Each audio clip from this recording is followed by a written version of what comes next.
Assalamualaikum anak ibu semua. Jumpa lagi di pembelajaran daring Pendidikan Agama Islam dan Budi Pekerti kelas 9 semester genap SMP Negeri 31 Medan. Anak-anak ibu semua, pertemuan pembelajaran daring kita tinggal satu kali lagi pertemuan, sehingga dalam bab ini ibu akan memasukkan dua materi dalam satu video pembelajaran, yaitu satu, menelusuri tradisi Islam di Nusantara, dan yang kedua adalah menyuburkan kebersamaan dengan toleransi dan menghargai perbedaan. Baik anak ibu, kita mulai saja pembelajaran kita. Dan sebelum belajar, jangan lupa berdoa ya. Sebelum kita membahas materi, kamu harus tahu apa tujuan pembelajarannya. Yang pertama, agar siswa mampu menjelaskan atau menyebutkan untuk judul pertama, ciri khas seni tradisi Islam di Nusantara. Yang kedua, contoh-contoh seni budaya tradisi Islam Nusantara. Dan materi kedua tujuannya adalah satu, memahami makna Quran Surat Al-Hujurat ayat 13 tentang toleransi dan menghargai pendapat, serta mampu menjelaskan atau menyebutkan tanda-tanda wakaf. Baiklah anak ibu, untuk materi pertama adalah menelusuri tradisi Islam di Nusantara. Tradisi adalah kebiasaan atau adat istiadat yang dilakukan turun-temurun oleh masyarakat. Sebagaimana diketahui, jauh sebelum Islam masuk dan berkembang di Nusantara, masyarakat telah memiliki keragaman budaya dan tradisi. Bahkan sebelum agama Hindu-Buddha masuk ke Indonesia, masyarakat telah memiliki kepercayaan kepada benda-benda alam dan ruh nenek moyang.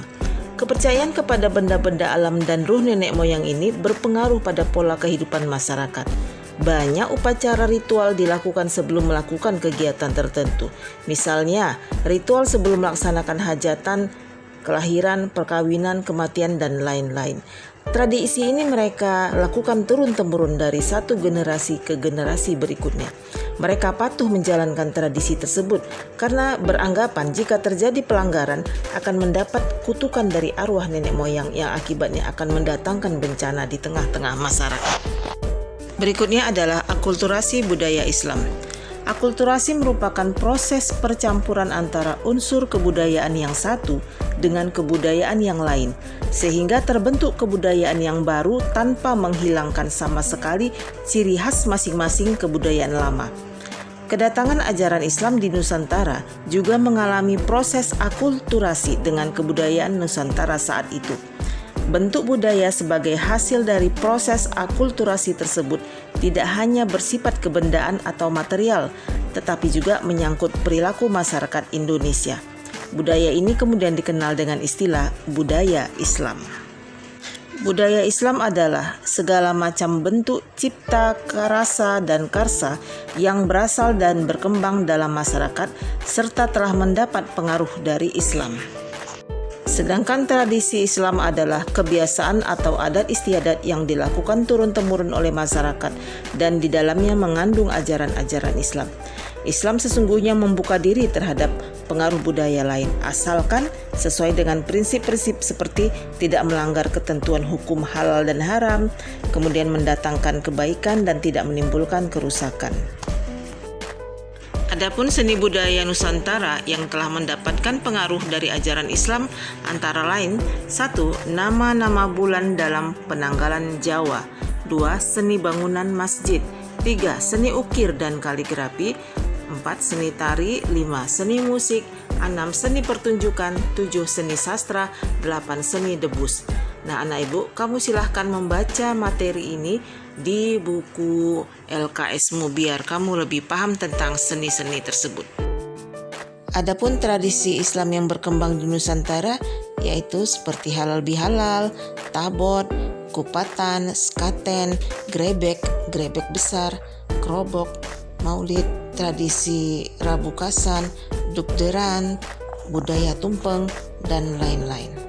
Silakan anak ibu mencari tahu tentang istilah-istilah tradisi tersebut di berbagai macam literatur atau buku-buku. Anak ibu, coba perhatikan gambar berikut ini.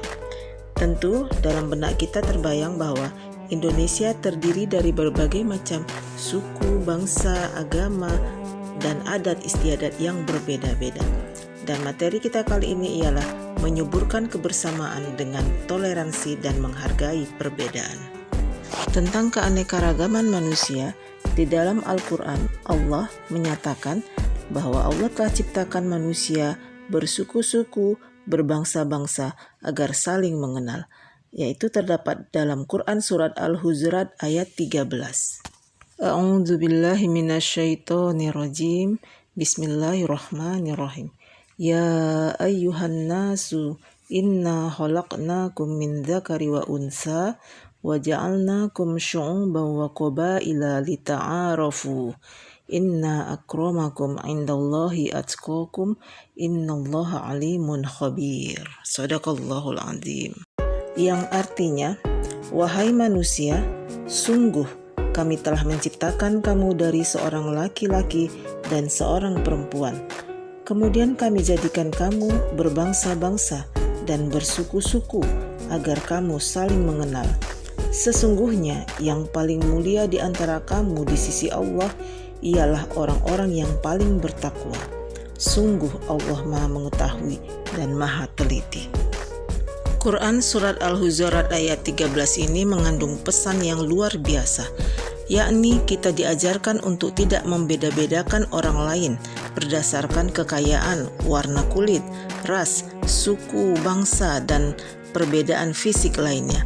Akan tetapi kita diajarkan untuk menjadi orang yang mulia di sisi Allah berdasarkan ketakwaan kita. Kita juga diperintahkan untuk saling mengenal berbagai jenis dan karakter manusia agar mampu memahami kelebihan dan kekurangan masing-masing. Allah Subhanahu wa Ta'ala tidak pernah membeda-bedakan manusia dari bentuk tubuh ataupun harta bendanya. Namun Allah melihat manusia dari amal soleh dan kebersihan hatinya. Manusia yang paling mulia di sisi Allah adalah manusia yang paling banyak amal solehnya dan bersih hatinya. Rasulullah Shallallahu Alaihi Wasallam berpesan agar kita senantiasa bertoleransi dan menghargai perbedaan, seperti yang disabdakan dalam hadis berikut ini, yang artinya diriwayatkan dari Abu Hurairah yang dimarfu'kan kepada Nabi Shallallahu Alaihi Wasallam. Beliau bersabda, sesungguhnya Allah tidak melihat kepada rupa dan harta benda kalian, tetapi Dia hanya memandang kepada amal dan hati kalian. Hadis riwayat Ibnu Majah. Setelah mendengar penjelasan ini, apakah kamu siap untuk menjadi orang yang penuh dengan toleransi dan mau menghargai perbedaan? Untuk menjadi hamba Allah yang seperti itu tidaklah sulit, hanya perlu berlatih. Latihan yang paling sederhana adalah memulai dari lingkungan sekitar. Misalnya dalam keluarga, mau menghargai kesukaan anggota keluarga yang lain. Dan di sekolah, seperti mau menghargai pendapat teman-teman saat berdiskusi kelompok. Berikutnya adalah tanda wakaf. Wakaf menurut bahasa artinya berhenti atau menahan. Sedangkan menurut istilah ilmu tajwid, wakaf artinya memutuskan suara di akhir kata untuk bernapas sejenak dengan niat meneruskan bacaan selanjutnya. Wakaf dibedakan menjadi 5 macam. 1. Wakaf lazim artinya harus berhenti. Ketika kita membaca Al-Quran, menemukan tanda wakaf lazim yaitu mim, maka harus berhenti untuk mengambil nafas, baru kemudian melanjutkan bacaan. Yang kedua adalah wakaf jaiz, artinya boleh berhenti atau meneruskan bacaan, namun ada yang diutamakan yaitu berhenti, dan ada yang lebih diutamakan untuk terus. Oleh karena itu, wakaf ini ada 3 macam. 1. Jaiz kafi, yaitu bacaannya qola. Kemudian jaiz tasawi, tanda wakafnya adalah jim. Yang kemudian jaiz hasan, tanda wakafnya adalah sola. Yang ketiga adalah wakaf muraqabah atau mu'anakah. Apabila pembaca Al-Quran menemukan tanda wakaf ini, maka harus berhenti pada salah satu tanda wakafnya.